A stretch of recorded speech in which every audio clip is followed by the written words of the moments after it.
Yeah, man, you ever have shower thoughts? Like taking a shower or something just hits you out of nowhere? I was thinking about old school, really old school character builds for almost any kind of RPG, especially like dungeon crawl or hack and slash adventures. Stuff came to me. Stuff came to me. Uh, so let's talk about old school character builds for dungeon crawls, hack and slash adventures, roguelikes, etc. Examples are tanks, uh, projectile projectile characters, magic users, and fucking thieves.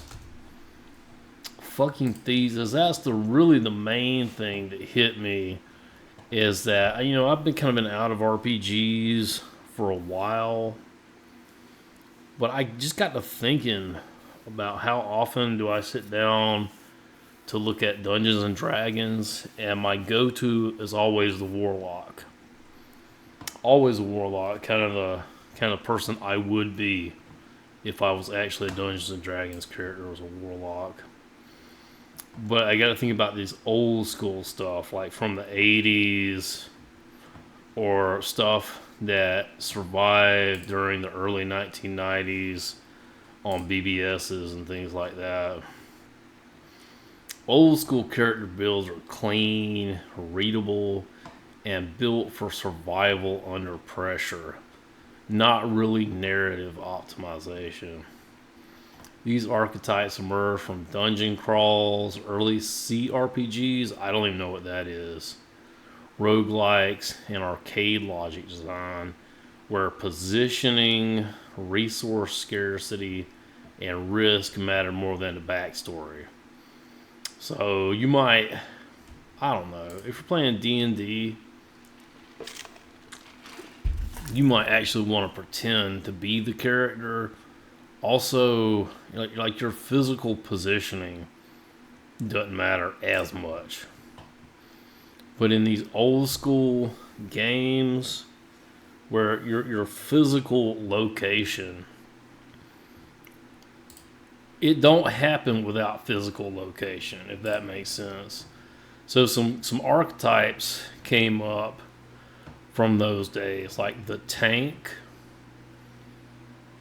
Core fantasy, I stand where others cannot. The tank usually goes in front of the party. Like I said, this doesn't happen without a physical location within the game. The tank usually goes in front of the party.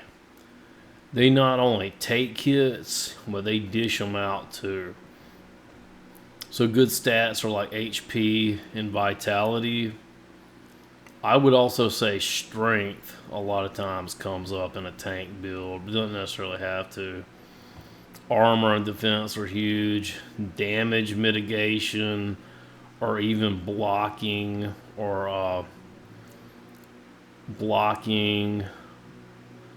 dodging a fucking lot, so that most stuff misses. Taunt and control. Your classic playstyle: slow movement, high survivability, control space by existing. And your old school example is going to be a fighter from Advanced Dungeons and Dragons, or a knight from like NetHack, which is a roguelike, barbarian from Diablo 1, or Doom Guy with armor plus shotgun. They usually in a dungeon crawl will open the door first, eats traps, so they generally don't. They're not very careful opening traps. They just eat them. And they're pretty good for new players. Anyway, let's go on. The projectile slash ranged player, aka the hunter, that's pretty cool too. For more like an intermediate player, or for someone who wants like back up the tank, they gotta have stats like accuracy, big on dexterity, ammo economy, range modifiers. The play style is like hit and run, kiting enemies, which I don't even know what that is, and terrain exploitation. Some old school stuff is like the archer from AD&D and roguelikes, ranger from early D&D. Dungeon logic is a room clear. They clear the room safely. They pull enemies one at a time and punish slow monsters. They usually deal high damage. They might be a little bit slower to deal it, but it's usually high. And they run out of ammo. They kind of become weak. Okay. So another old school was the magic user, who usually took the rear of the party for maximum protection. They're high on intelligence and mana. You think mana is usually tied back into intelligence. They need spell slots. It usually requires almost a whole nother book. In addition to the player's handbook, the DM guide, you might have a bestiary. You might also have some adventure guides and map books. But if you wanted to play like a magic user, back in the day, you had to have books on magic to actually know how to build the character and like use it. So it's almost a whole different thing. Old schools like the wizard, the mage, a sorcerer from Diablo. But now, getting down to really what my point is, I have not really seen a thief get played in a long time. Really primary example I'm thinking of is from Legend of the Red Dragon from the BBS Door era.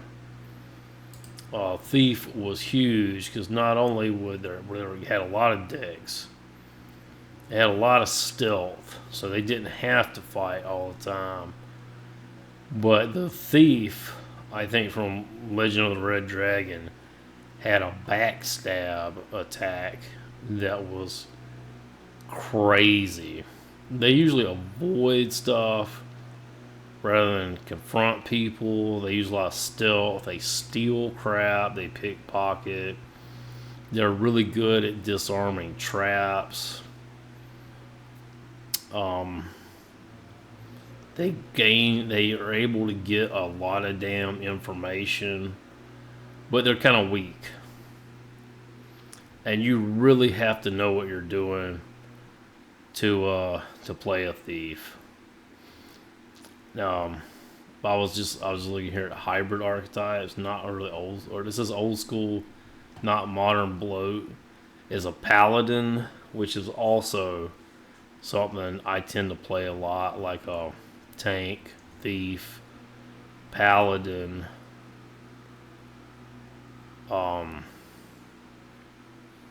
quite a bit, especially from like Diablo. I think it's Diablo 3. Diablo 3, I think, played a paladin quite a bit. And it was kind of funny about these old school archetypes is you never really had a full team. You never had a tank and like 2 projectile people and a couple of mages and a healer and then a couple of thieves or whatever.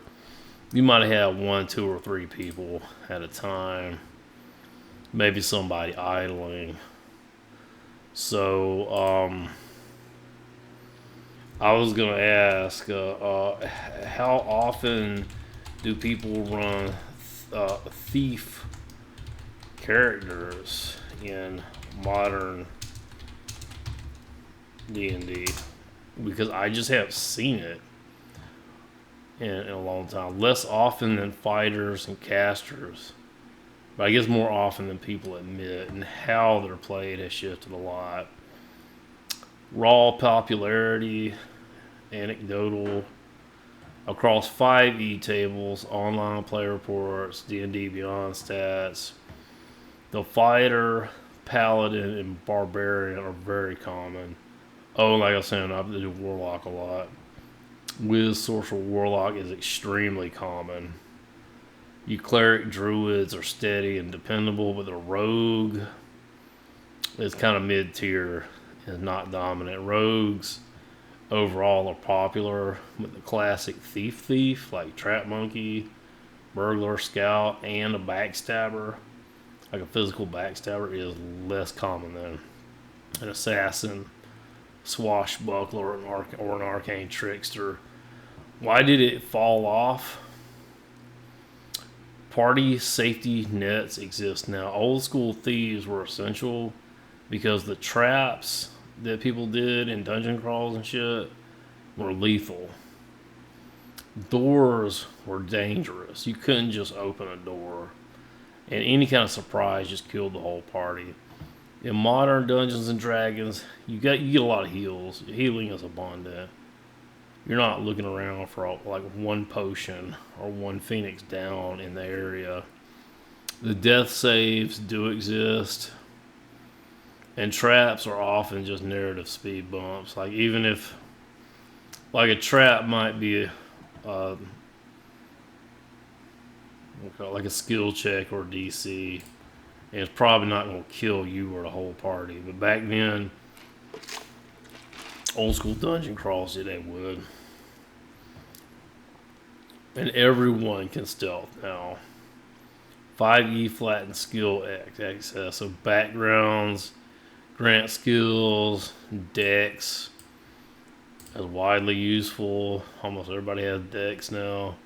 Many classes get stealth or perception. So thief no longer monopolizes like scouting, sneaking, and locks.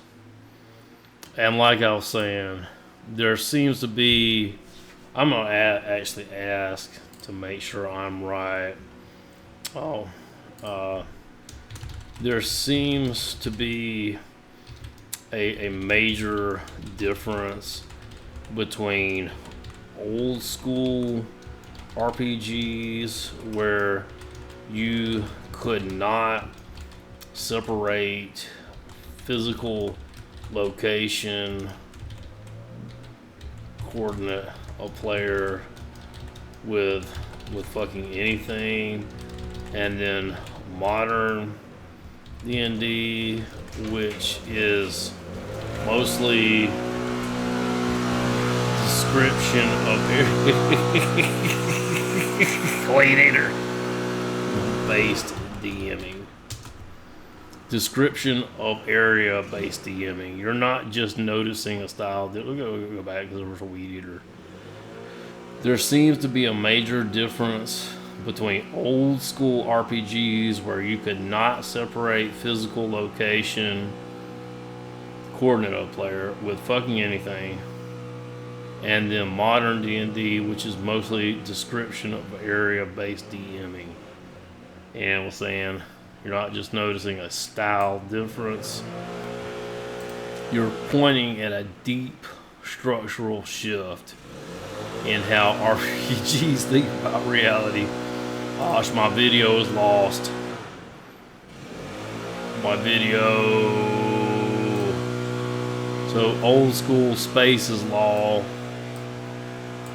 The space is the law. Modern D&D description is the law, and I am actually going to cut it off there. Somebody told me about 5 years ago that if I was going to make it in content creation, I would somehow have to get these videos down to like 5 minutes. at a time, and I've never been able to do that. So if you watch this whole thing, click like, comment, and subscribe. Bye.